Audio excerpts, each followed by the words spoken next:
Alors, les faits, mais je crois qu'on peut dire que la mondialisation, c'est un double processus. Processus de quelque chose qui a déjà commencé, en gros dans les années 80, en gros, 30-35 ans, et quelque chose qui n'est pas achevé, qui est en cours. Ce qui fait que si nous retrouvons d'ici 5, 10 ou 15 ans, ici ou chez le Père Éternel, sur l'autre rive, peut-être qu'on aura encore à parler de la mondialisation, pour faire le bilan de ce qui s'est passé. Mais elle ne sera pas achevée. Donc c'est un processus. D'abord un processus d'extension des échanges à toute la planète, ou presque. C'est ce qui était à l'origine du mot mondialisation. Pour la première fois, depuis le début de l'histoire de l'humanité, la quasi-totalité des pays du monde échangent entre eux et échangent de plus en plus.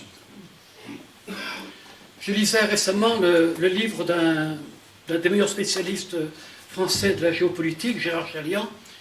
Lui dit qu'il y a une première mondialisation qui a vu le monde musulman exercer un rôle, une influence très importante dans le monde entre le 8e et le 15e siècle, d'accord. Et il y a une deuxième mondialisation née des Européens quand ils sont allés d'abord vers l'Asie et puis vers l'Afrique, et là ils ont beaucoup marqué le monde, pourquoi pas. Il dit que le choc des civilisations, c'est pas celui qui a été décrit par Huntington il y a quelques années, le penseur américain, mais pour lui, le choc des civilisations se fait quand les Européens sont ainsi projeteurs d'eux-mêmes. Pourquoi pas?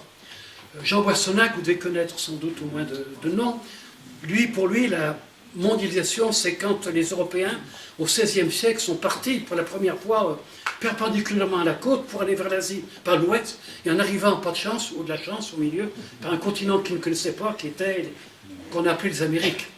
L'Amérique que nous appelons latine, que mes anciens étudiants descendants d'Inca, de Maya ou d'Aztèques appelaient l'Amérique latinisée. Mais là, pas l'Amérique latine. En tout cas, et c'est vrai que ça donnait naissance à une autre manière d'être sur la planète, c'est sûr. Mais personnellement, je pense, c'est à juste titre, que c'est aujourd'hui qu'il fallait employer le terme mondialisation. Pourquoi? D'abord, comme je le disais, parce que pratiquement tous les pays du monde sont concernés. Aujourd'hui, je ne vois plus que la Corée du Nord qui, volontairement, s'est repliée dans un système politico-économique dans lequel les échanges, a priori, sont mauvais. Corée du Nord. Il y a 4 ou 5 pays qui échangent peu parce qu'ils sont punis. Jusqu'à maintenant, mais c'est peut-être en train de changer, Cuba échangeait peu parce que depuis la révolution castriste, on considérait que le régime était dangereux pour la sécurité du monde, donc il fallait le boycotter. L'Iran, encore pour le moment, échange peu, ça a peut-être changé aussi, parce que on considère que l'Iran menace aussi la paix du monde avec sa recherche d'armement nucléaire à longue portée. Il y a 3 ou 4 autres pays avec lesquels on change peu, parce que les échanges sont soumis à des restrictions, comme l'Irak, comme la Syrie, pour des raisons que vous devinez. Mais au total, sur les 193 États qui sont à l'ONU, sur les 210 États ou territoires qu'il y a dans le monde, il n'y en a pas plus de 4 ou 5 qui sont, de gré ou de force, à l'écart de ces échanges dont on peut bien parler de mondialisation. Pour la première fois. Puis surtout, la deuxième raison, il y a quelques années, je participais à un débat dans un grand lycée de Provence. Je ne me souviens plus si c'était à Aix-en-Provence ou à Marseille, je ne me souviens plus. Mais en tout cas, ce jour-là, je débattais avec Jean Boissonnat, et Jean a dit ce qu'il appelait la première mondialisation, c'est du XVIe siècle. Jean Boissonnat disait il n'y a pas dû y avoir plus de 5% des habitants de la planète, à l'époque, qui de fait étaient concernés par la mondialisation. Et j'ai dit dans le débat, Jean, si moi je dis ce soir qu'il n'y a pas plus de 5% des gens qui ne sont pas concernés par la mondialisation, on dit si 95% sont concernés, est-ce que tu es d'accord? Oh, il a réfléchi 3 secondes, il dit oui, tu peux dire ça. Je crois qu'on peut dire aujourd'hui que non seulement tous les pays du monde sont concernés, ou presque, et qu'à l'intérieur, sur notre terre, la quasi-totalité des habitants sont concernés. Alors c'est vrai que si on est un trader de Wall Street, de Francfort ou de Paris, on est moins concerné par la mondialisation que si on vit dans un village de brousse en Afrique. Mais même si on est dans un village de brousse en Afrique, on est concerné. Une petite anecdote, il y a quelques années, j'avais donné une session de formation à des religieuses à Sancey-le-Long, dans le Jura, dans le Doubs, je ne sais plus. Et là, il y avait une religieuse centrafricaine à qui j'ai changé quelques mots au moment de la première pause. Et elle m'a dit, avec beaucoup de simplicité, vous savez, moi je suis venu parce qu'on m'a dit qu'il fallait venir, et j'ai fait vœu d'obéissance. Mais moi je vis dans un village de pygmées en Centrafrique, la mondialisation, on ne connaît pas. Puis je suis venu aussi parce que je pensais que j'allais trouver des sœurs que j'aime bien, que je ne vois pas souvent. Alors je dis, sœurs, vous allez me promettre que dimanche soir avant de partir, vous allez venir me dire si vous pensez toujours pareil. Elle m'a dit, promis. Et le dimanche soir à 17h, elle avec un grand sourire, me dit, bien sûr, vous aviez raison, mais je n'y ai pas pensé. Alors comment la mondialisation arrivait-elle chez elle? Bien, tout simplement parce que dans le village où elle était, où il n'y avait pas d'électricité, il y avait quand même quelques familles qui avaient un groupe électrogène, et passaient des téléfilms d'origine brésilienne ou européenne ou nord-américaine. Donc le monde rentrait chez elle, et la conséquence, c'est qu'au bout de quelques temps, les jeunes filles et jeunes femmes trouvaient que leur vie au village était insupportable. Donc il fallait qu'elles aillent voir ailleurs, ce serait pas mieux. Elles allaient ou à Bangui ou à Berberati, où la vie n'était pas forcément ce qu'elles avaient espéré compte tenu de l'idée qu'elles en avaient dans les téléfilms, mais il leur était psychologiquement impossible de rentrer. Et vous devinez ce que pouvait être leur vie dans la ville. Et les gars, les gars n'avaient pas toujours envie de rester au village quand ils voyaient qu'il n'y avait plus de femmes avec lesquelles ils pourraient se marier et avoir une famille. Et ils partaient eux aussi. Donc ça s'était traduit par un mouvement migratoire important, parce que le monde est arrivé au village via la télévision. Ça va? Donc oui, c'est un aspect auquel on n'est pas pensé. Donc mondialisation, oui, toute la planète ou presque.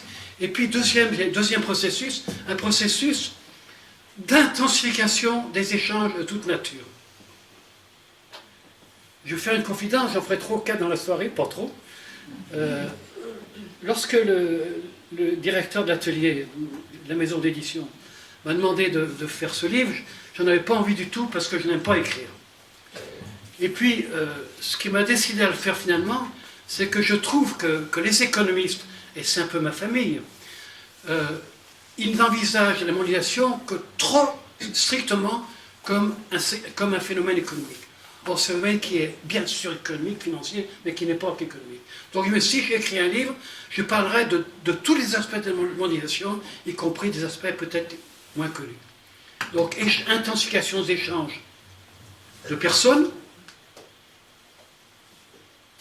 1 milliard de touristes cette année ont franchi les frontières. 1 milliard de personnes ont franchi les frontières pour le tourisme. 1 milliard de personnes. Sur 7 milliards de 100 millions d'habitants qu'il y a sur Terre. Prévision pour 2030, prévision basse, 1 milliard 400 millions. Prévision haute, 2 milliards. Un habitant de la planète sur 5 au moins sera sorti de son pays pour le tourisme. C'est-à-dire quelque chose. Jamais aussi on a autant voyagé pour les études. Il y a des écoles d'ingénieurs, de gestion, d'architecture, etc., qui imposent à leurs étudiants d'aller faire un semestre, voire une année en dehors de leur école. Et dans les licences, même les licences professionnelles, aujourd'hui, les étudiants sont encouragés à aller faire quelques mois à l'extérieur. Erasmus connaît un succès auquel ceux qui en ont eu l'idée n'avaient pas pensé. Jamais aussi on a autant voyagé pour le travail. Mon métier étant sur les relations internationales, j'étais amené à voyager beaucoup en avion. Alors je suis frappé au bout de 30 ans après le début que j'ai commencé à faire ça, que m'avait changé le nombre et le type de personnes que l'on voyait voyager dans les avions. Alors avant, je ne les voyais pas parce qu'ils étaient en classe business, en classe économique, et que c'était des hommes d'affaires de haut niveau de responsabilité. Mais aujourd'hui, on trouve des ouvriers qualifiés, des techniciens, des cadres intermédiaires. Là. Mon dernier voyage, ça a été à Madagascar. Eh bien, comme le vol dure 10 heures, on a le temps d'enquêter un petit peu. Eh bien, je me suis aperçu que dans ceux qui étaient dans un rayon de quelques rangées de part et d'autre du côté où j'étais, tous les gens qui étaient là tous venaient pour les affaires, mais aucun n'était un corps sup. C'était des gens qui, avant, n'auraient pas voyagé pour le travail. Donc jamais on a autant... C'est ça aussi, la mondialisation. Échange de marchandises, je viendrai là-dessus parce que c'est peut-être ce qui est le plus sensible pour nous. Échange de services au sens économique du terme. Je donne un exemple dans mon livre qui est plaisant. Il y a quelques semaines ou quelques mois maintenant, un appel téléphonique.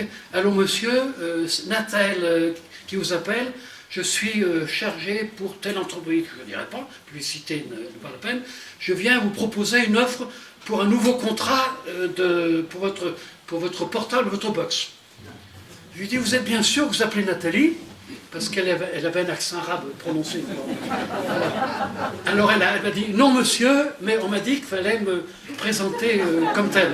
Alors je dis, est-ce que je peux demander à Nathalie de quelle ville elle vient? Oui monsieur, si vous ne le répétez pas. Alors je ne le répète pas. Mais elle ne venait pas d'Europe. Elle venait de l'autre côté, vous savez.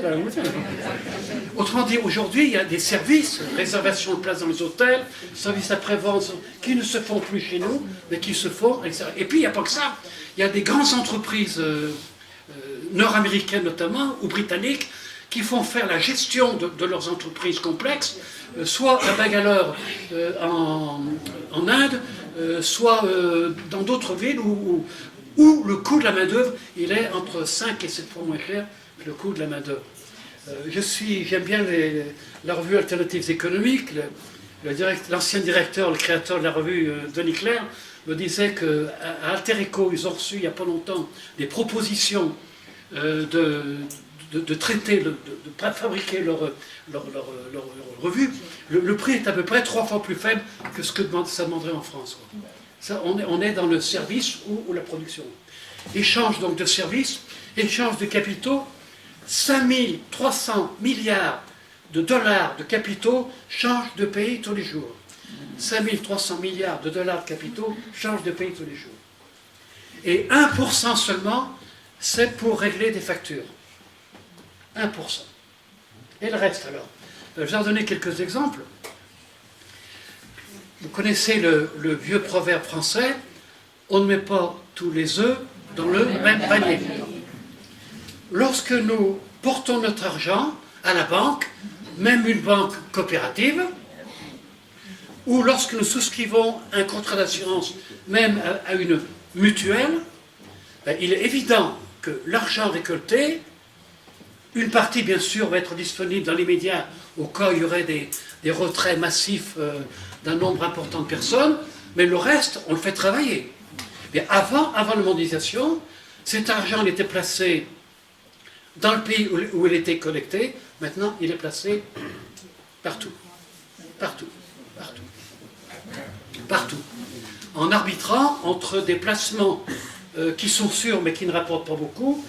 Lorsque un pays souscrit un emprunt de l'État français aujourd'hui, je crois que c'est du 0,70%, je crois, d'intérêt. Pour l'Allemagne, ça doit être autour de 0,20%. Ça ne rapporte pas beaucoup. Mais c'est sûr. Si on peut aller faire des investissements dans des placements d'autres pays, ça peut rapporter 7, 8, 10%, mais c'est moins sûr. Alors, ceux qui reçoivent notre argent vont arbitrer, mais l'argent va être placé un peu partout. Et sous forme extrêmement diverse aussi. C'est le premier point. Deuxième, qui est peut-être celui qui est le plus... Comment dire? Je ne sais pas si c'est le plus inquiétant, mais en tout cas, qui fait réfléchir. Ce sont les fameux fonds de pension. Nous avons des retraites par répartition. René Valette, professeur émérite, ce qui veut dire retraité, touche une retraite parce que la génération de mes enfants paye pour moi. Ça s'appelle une retraite par répartition. Il y a des pays où les retraites se font par capitalisation. Et chaque mois, le travailleur met de l'argent de côté pour sa retraite. l'entreprise dans laquelle il travaille abonde, il lui donne aussi une part, puis cet argent, oui comme oui, qui s'accumule pendant les 30, 35, 40, 45 ans, je ne sais pas, de travail, et à la fin, le capital récolté va permettre, compte tenu de la table de mortalité, de l'espérance de vie, de dire ça va vous donner droit à telle retraite mensuelle. Vous connaissez ça. Un peu comme les primes d'assurance vie chez nous. Mais là, il n'y a que ça dans certains pays. Et bien cet argent qui est récolté tous les mois, on ne le met pas dans l'armoire de la grand-mère derrière la pile de draps. Ou on n'enterre pas dans une lessiveuse dans le jardin. Cet argent, on le fait travailler. Et qu'est-ce que demandent les travailleurs qui placent cet argent? Bien, c'est qu'à la retraite, ils aient le capital le plus important possible pour que la retraite soit le plus important possible. Résultat, quand des fonds de pension nord-américains, par exemple, investissent en France, ce qu'ils cherchent, évidemment, c'est que la rentabilité de leur placement soit la plus grande possible. Autrement dit, le placement n'a pas pour objectif d'augmenter la production pour éventuellement augmenter le bénéfice, mais c'est de s'assurer, quelles qu'en soient les modalités, ce qui permettra d'avoir le rendement maximum. Ce qui explique que les entreprises, que des fonds de pension peuvent très bien se désengager d'entreprises qui ne font pas de déficit, mais qui rapportent moins que ce que ça pourrait rapporter si c'était placé ailleurs. Ça va? Alors, en termes techniques, on dira que le capitalisme, qui était marchand jusqu'à la révolution industrielle, qui était industriel jusqu'à ces dernières décennies, maintenant il est financier. La logique, elle est financière. Quel est le placement qui va assurer le rendement maximum? Vous voyez combien il faut que les syndicats de différents pays réfléchissent ensemble à la question, parce qu'il n'y a pas de solution nationale à ce problème qui n'est pas national. Ça va? Un autre exemple, c'est bien sûr tout ce qu'on appelle les produits dérivés, multiples. Lorsque, par exemple, une entreprise, aujourd'hui, fabrique un produit qui va être vendu dans 6 mois, payé en dollars, par exemple. On ne sait pas, dans 6 mois, si le dollar coûtera moins cher ou plus cher par rapport à l'euro. Donc je peux m'assurer contre le change, mais m'étant assuré, je peux, la compagnie auquel je me serai assuré peut très bien dire, oh là là, moi j'ai pris trop de risques, je me réassure auprès d'un autre, et ainsi, le même assurance peut donner lieu à 5, 6, 7, 8 contrats d'assurance différents. Chaque fois, c'est la monnaie qui circule. Vous me dites si c'est pas clair, si? De même, je suis un céréalier, je vends ma récolte de blé alors que le blé n'a pas encore mûri, mais entre le moment où je signe le contrat et le moment où je vais livrer, peut-être que mes quintaux de blé auront changé 3, 4, 5, 6 fois de propriétaire sans qu'il en ait eu physiquement la propriété. Alors ça contribue à tous ces placements financiers dont on parlait. C'est bon? Échange des capitaux. Alors évidemment, vous devinez que ces régulations ont du mal à se faire à un niveau national. Ça ne peut se faire qu'à un niveau planétaire. Ça. Il faut d'autres règles du jeu au niveau planétaire. Je terminerai par ça la fin de mon exposé.